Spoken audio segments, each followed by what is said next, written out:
For many cultures, the funeral is the last goodbye. It's the final chance we have to say what needs said or do what needs done in order to honor the ones we've lost.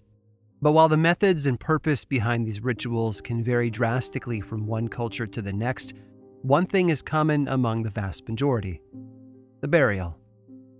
We bury our dead. We've done it for an incredibly long time, and we've gotten very good at it.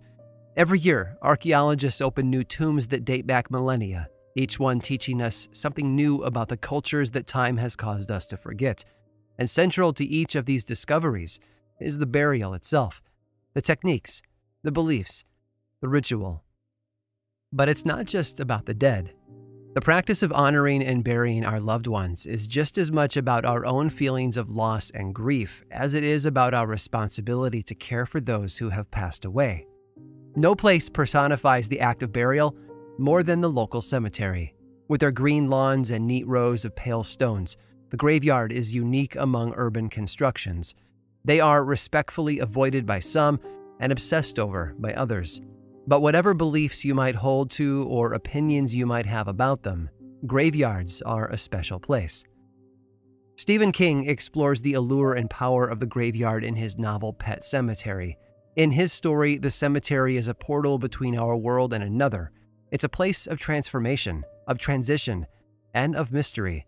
And while we might not be digging shallow graves for our pets in hopes that they'll return to us in the night, we've never lost our fascination with those places.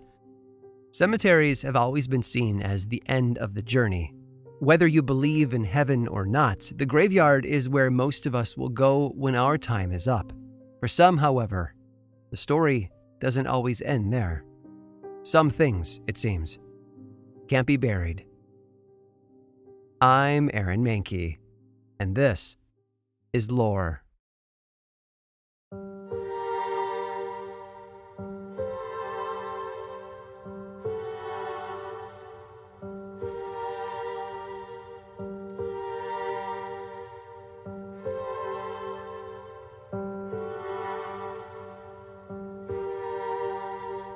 For a very long time, burial in Europe was limited to churchyards. It made sense. With the vast majority of Europeans holding to the Christian faith, all of them wanted to be buried close to their place of worship. Politics held sway even in those quiet, humble places of burial, though. Throughout Europe, it was common to find cemeteries that separated Protestant and Catholic graves. There's a touching example of this near the Dutch town of Roermond, where a couple was buried in the late 1800s. The husband had been Protestant, while the wife held to the Catholic faith. Despite strict rules regarding their burial, the couple managed to cheat the system by picking graves on opposite sides of the dividing wall. Their tall headstones each included carved hands that reached out to touch each other. Economic status played a part in burial as well. Those wealthy enough could purchase space inside the church itself, while the less well-off had to settle for graves outside the church walls. And even then, social status determined where in the yard a person might be buried. The higher the status, the closer to the chapel. But no one wanted to find themselves in the north corner. That was where people of uncertain birth, strangers from out of town, and stillborn infants were all buried.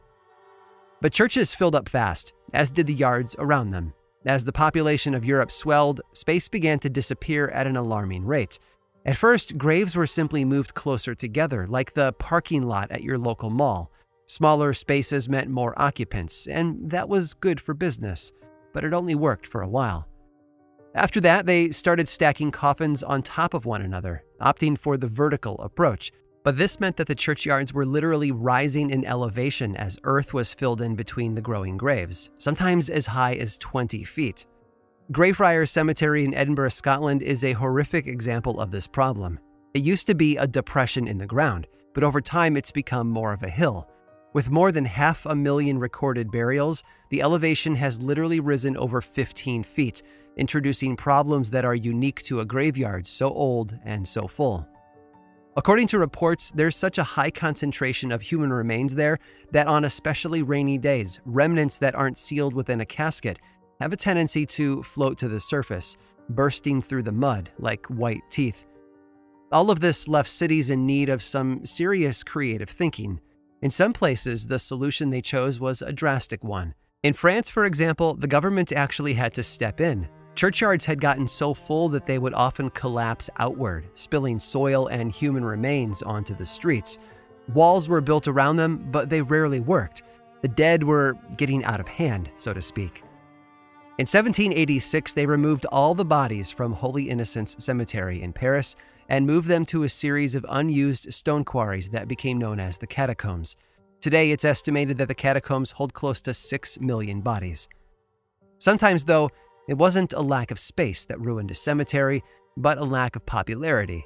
That's the fate that awaited the cemetery built on the former property of Sir William Ashurst in the north end of London. Named for the small hilltop community that once existed there, Highgate Cemetery was established on the grounds of the old manor house, which had been demolished and replaced with a church in 1839. At first, the cemetery was very popular. Karl Marx is buried there, as are many relatives of Charles Dickens and Dante Rossetti. But when the owners lost money and fell on hard times, the graveyard was left to the elements.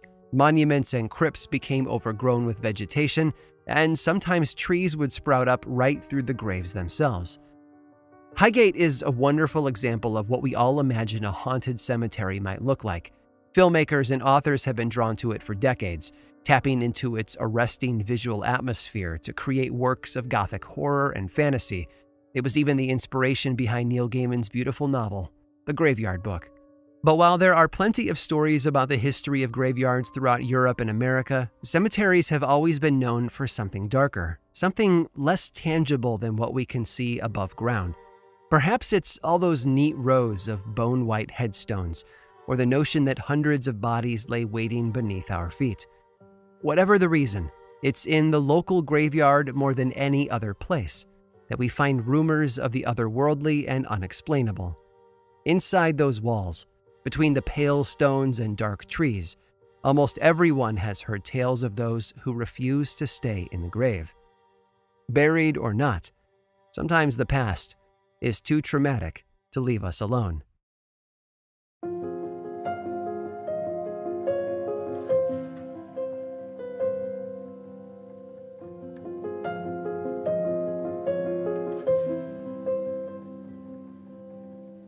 Just south of Chicago, between the curving arms of I-80 and I-294, is a graveyard known for a level of activity unusual in a place of the dead.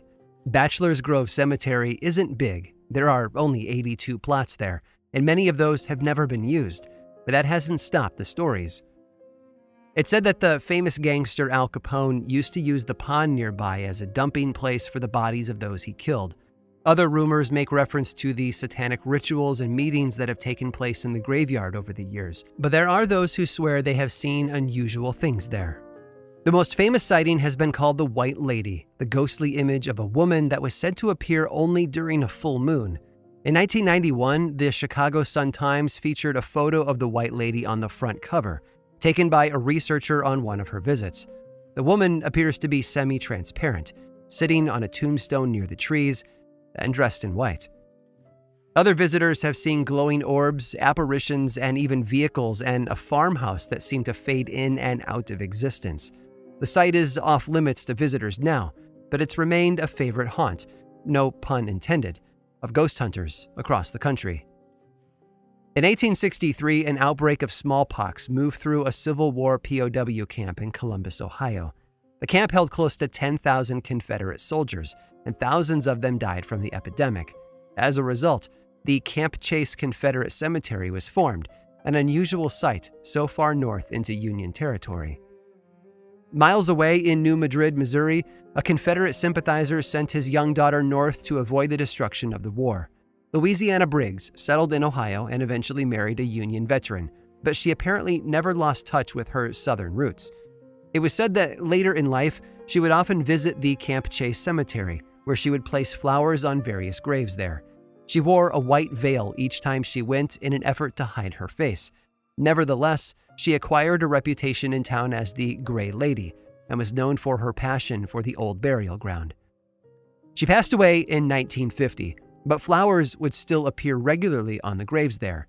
Visitors to Camp Chase have heard the sounds of a woman quietly weeping, while others have seen the figure of a woman in a veil. Something drew Louisiana Briggs to that location, that much is clear. According to the stories, though, it seems she's never left. Across the country in Connecticut, yet another graveyard plays host to a mysterious story. Mary Hart was born in New Haven in 1824 and lived a very modest life there. She was a corset maker and machine stitcher by trade, working hard to support her family. On October 15th of 1872, Mary fell into a death-like state from unknown causes.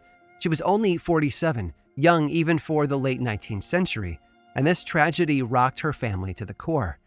By midnight, Mary had expired, and her grieving family set about to arrange for a quick and immediate burial. There was a lot of pain, and I can imagine they just wanted to move on. It's said that Mary's spirit still wanders Evergreen Cemetery, close to the site of her home on Winthrop Avenue. And over the years, more than one story has been told about drivers pulling over to pick up a hitchhiking woman, only to have her disappear. Others say that Mary was a witch, although you didn't have to look far in the late 1800s to find a woman who had been accused of something like that. According to the stories, local college students have frequently visited Mary's grave, which is said to be cursed. Anyone who visits her grave at midnight, according to the legend, will meet a horrible fate. As a result, most people refer to her today as Midnight Mary. There are no records of New Haven college students who have died after visiting Mary's gravesite. But whether or not the stories are rooted in fact, it hasn't stopped them from spreading. Mary still has one foot in our world, it seems.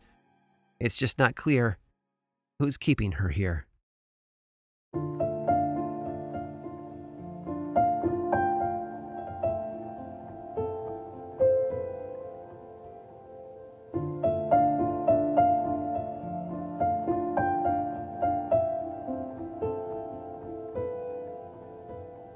South Cemetery in Portsmouth, New Hampshire, is really a collection of many smaller graveyards. It's the site of the oldest burial ground in town, dating back to the 1600s, and it's a wonderful mixture of styles and centuries. Together, the Old Auburn Cemetery, the Proprietor's Burial Ground, Sagamore Cemetery, and Harmony Grove all combine to showcase everything from Egyptian-styled sarcophaguses to winged skulls and Victorian funerary imagery. It's a peaceful place, and much of the grounds have been planted with flowering trees, creating a park-like atmosphere. But that wasn't always the case. In the 1700s, South Cemetery served double duty as both a graveyard and the site of several public executions. All of them were hangings, and more than a few of them were women, and the reasons were often tragic. The early 18th century was a very different era from our own, and the law books were filled with rules that might seem barbaric or cruel by today's standards. Provincial laws of the time required capital punishment for a wide assortment of crimes, close to 600 of them, in fact, including murder, rape, abortion, bestiality, burglary, treason, and counterfeiting. Another capital crime, though, was known as concealment. If a woman found herself pregnant outside of marriage in the mid-1700s, her life was effectively over. Social stigma, loss of employment, fines, and even physical punishment were all expected to follow upon discovery of adultery and the possible resulting birth. And so to avoid this fate, it had become common for women in that situation to hide their pregnancy and then abandon the baby to die of neglect and exposure. And that was the practice and crime known as concealment. And it was the very situation that a woman from Southampton, New Hampshire found herself in during the spring of 1768. Ruth Blay was 25 and split her time between teaching in the nearby towns and working as a seamstress. She was single and poor, but did her best to hide the pregnancy for as long as she could. No one knows where she gave birth to the child. We don't know if she labored alone, with no hand to hold or companion to help her through it. All history remembers is the baby, but even then, there are still questions. According to Ruth, the baby had been born stillborn. In their eyes, that didn't erase her crime of adultery or the stigma that was sure to follow, but it did mean that she hadn't killed the child. She'd been afraid, and so she had buried the baby beneath the floorboards of a local barn, most likely the site of one of her traveling classrooms. And that, she thought, was the end of it. But what Ruth didn't know was that some of her local students had watched her. They didn't see the birth itself. They didn't feel her pain and loss and fear and hopelessness. All they saw was a young woman placing a body in the space beneath a loose board. They saw a crime, and so they reported it. Ruth was soon arrested by Isaac Brown, the local constable, and was quickly brought to trial. A jury of 16 was formed, all men, of course, and they soon ruled that the child had died by violence after birth. Ruth, they said, was a liar and a murderer. Ruth was held at the constable's home until she could be transported to the jail in Portsmouth, but she was still recovering from the birth, and so she remained there for over a month while her body healed.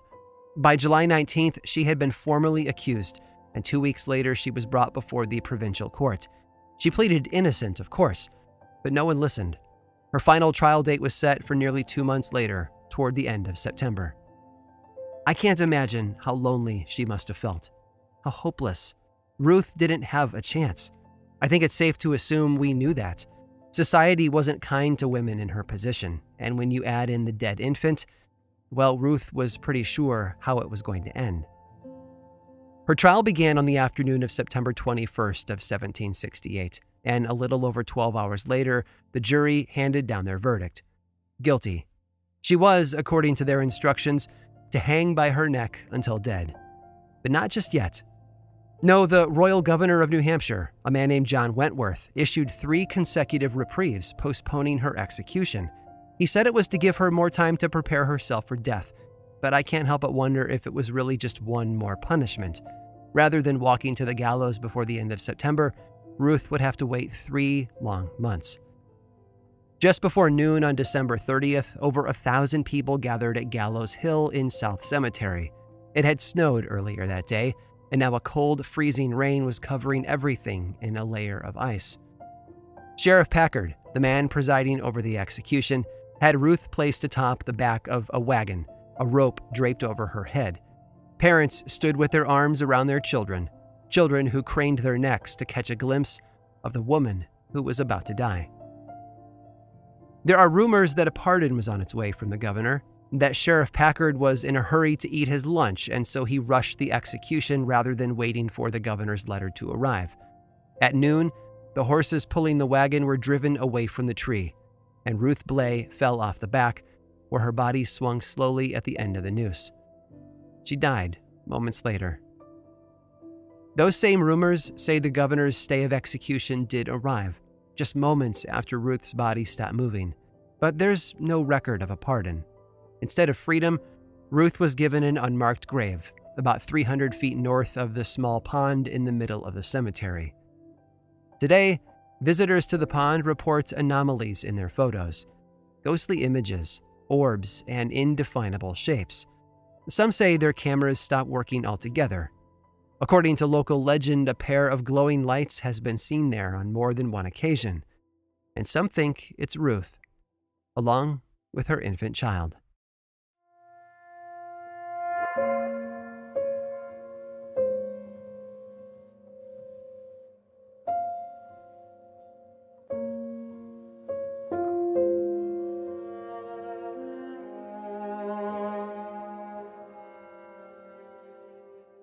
Between life and death, between the places most familiar to us and that vast expanse of the unknown, sits the graveyard.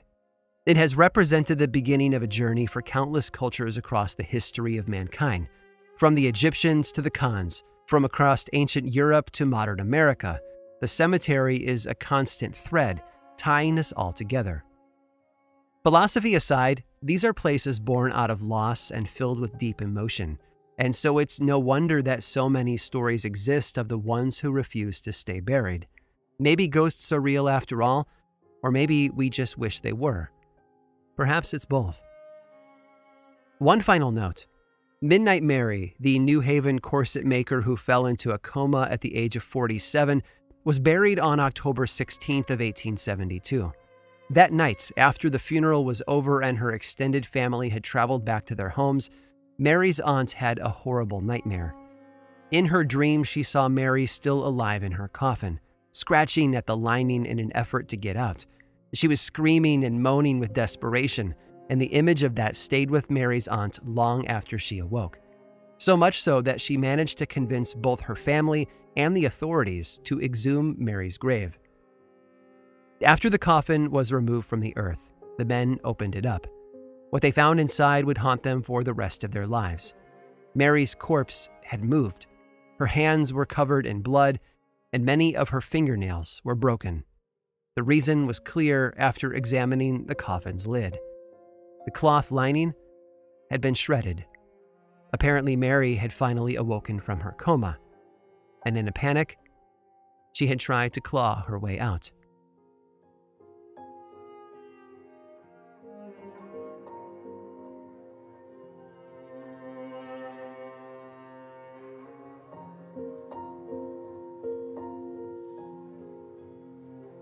Some of the most powerful local legends one can find are rooted in the nearby cemetery. Maybe that's because these places are home to real, actual people who have passed away, making any story about them feel more real. Or perhaps it's that simple, chilling fact that beneath these stone markers lay human remains. But sometimes it's not so simple. And to explain what I mean, I've put together another story that I know you'll love. Stick around through this brief sponsor break, and I'll tell you all about it.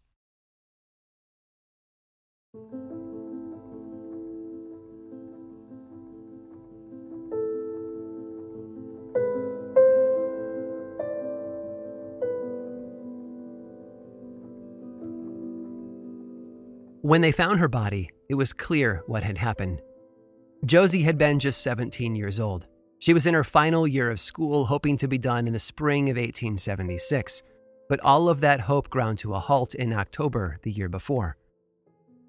They say she had simply been cutting through the woods on her way to school. Maybe it was a shorter route and she was in a hurry, or perhaps she just loved walking beneath the wide branches of the tall, ancient New Hampshire elm trees. She took her reasons to the grave, although with all of that hope and promise as well. When they found her body along the edge of the woods that evening, it was a gruesome sight. She had clearly been killed in a different location and then dragged to the trees to hide the evidence. There was a trail of blood-smeared grass that pointed them to the exact spot. Following it wasn't hard, and at the same time, I imagine it was horribly difficult. Her cause of death was also pretty easy to figure out. Josie had lost her head, which explained all the blood that covered that trail she left behind. The people who found her split up and wandered the woods looking for the rest of her. It took a long while, but they eventually found it. According to the stories, Josie's killer was actually easier to find than she was. He was a nomadic laborer named Joseph LePage and had only been in town for a few days. From the outside, he seemed like a hard-working, honest family guy, but there had been rumors of a darker past. Some had whispered about a murder back in Vermont, while others painted him as a criminal in hiding. Whether or not those rumors were true, Josie's death gave them life. LePage was arrested, and he eventually confessed to the crime. It took 2 years for the court system to finish its work, but in 1878, LePage was hanged in front of the New Hampshire State House. Josie found rest much sooner. She was buried in her family's plot over in the Buck Street Cemetery, just a couple of blocks from where she'd been murdered. But the town didn't stop there. They had a memorial constructed on the exact spot where LePage had murdered her. It's one of those tall, four-sided stone towers that tapers to a decorative point about 6 feet off the ground. And it has a plaque on it. It tells visitors that she was murdered on that very spot, but her body and head were deposited in different locations. Locations that the townsfolk marked with 2 smaller stones. Which means if you visit the monument, you can follow the instructions on it to see just where Josie was found. Both places. In a twist of ironic justice, no one seems to know where the grave of her killer, Joseph LePage, seems to be. Researchers have looked for it, but they always come up empty-handed. And there you have it. Josie Langmaid will forever be memorialized by 4 separate stone markers, while the man who killed her has been lost to time. And perhaps that's the way it should be.